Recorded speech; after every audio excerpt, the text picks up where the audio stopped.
Hello everyone, आज का video होगा business law cancellation of offer, जिसे आप रिवोकेशन ऑफ ऑफर भी कहते हैं। Offeror can revoke his offer before it is accepted, मतलब जब तक ऑफर कोई भी ऑफर जब तक एक्सेप्ट नहीं होता है तो उसको कैंसिल किया जा सकता है।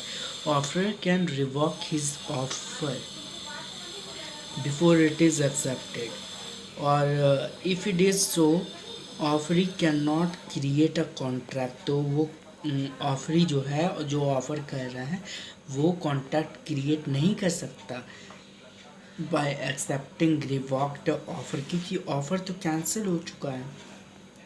एग्जाम्पल हो गया, बिडर एट ऑक्शन में withdraw his bid before it is accepted by auctioneer by fall of hammer. तो वो मतलब अपना बीड को मतलब विड्रॉ भी कर सकता है, रिवॉक भी कर सकता है, मीन्स कैंसिल भी कर सकता है।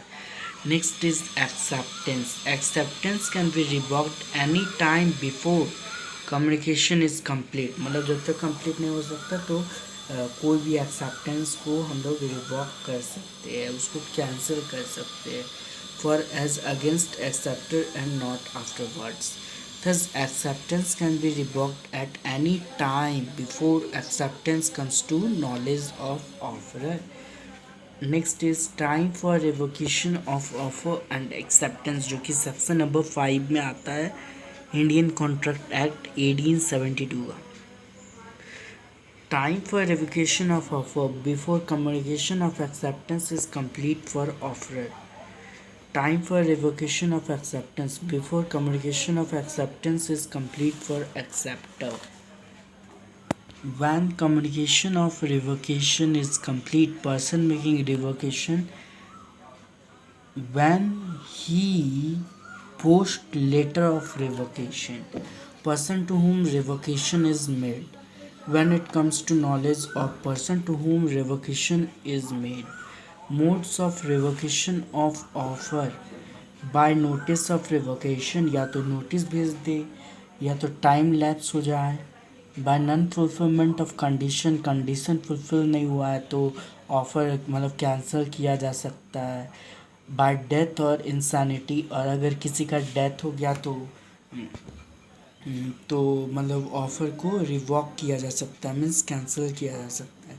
बाय काउंटर ऑफ़र, जैसे कि ए और बी है, ए बी को बोलता है 4 लाख में हम अपना कार देंगे, लेकिन बी बोलता है कि हमको 3 लाख में चाहिए, तो ये काउंटर ऑफ़र हो गया। मतलब ए तो बी को ऑफ़र कर रहा है, बी भी ए को ऑफ़र किया कि हमको इतना में चाहिए, तो ये गलत है।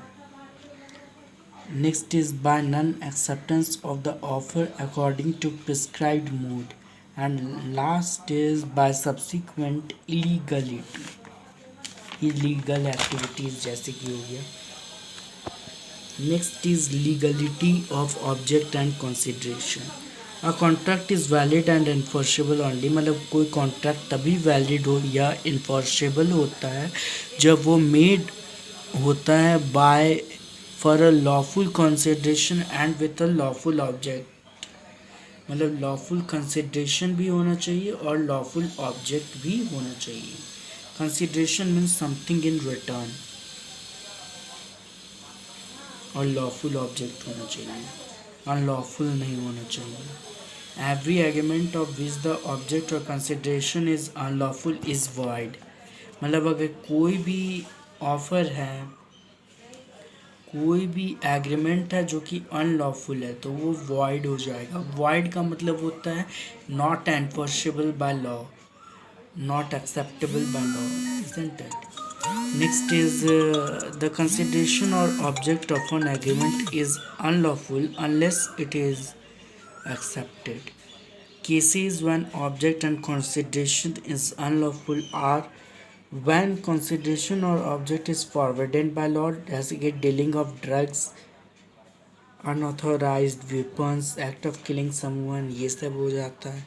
when consideration or object defects the provision of law, if the intention of the parties is to defeat the provision of law, When it is fraudulent, means agreement which are entered into to promote fraud are void. For example, on agreement for the sale of goods for the purpose of smuggling them, अगर smuggling हो गया तो वो मतलब कि आपका void हो जाएगा. Out of the country is void, and the price of goods sold cannot be recovered. Consideration must be real and not illusory, means it must be something to which the law attaches some value, जिस मतलब law के नज़र में जिसका value होना चाहिए. जैसे कि a man promises to discover treasure by magic, तो ये तो गलत है, ये नहीं हो सकता. ये इल्यूजरी एक्टिविटीज़ है, ये रियल नहीं है. It is not real activity. So thank you for watching.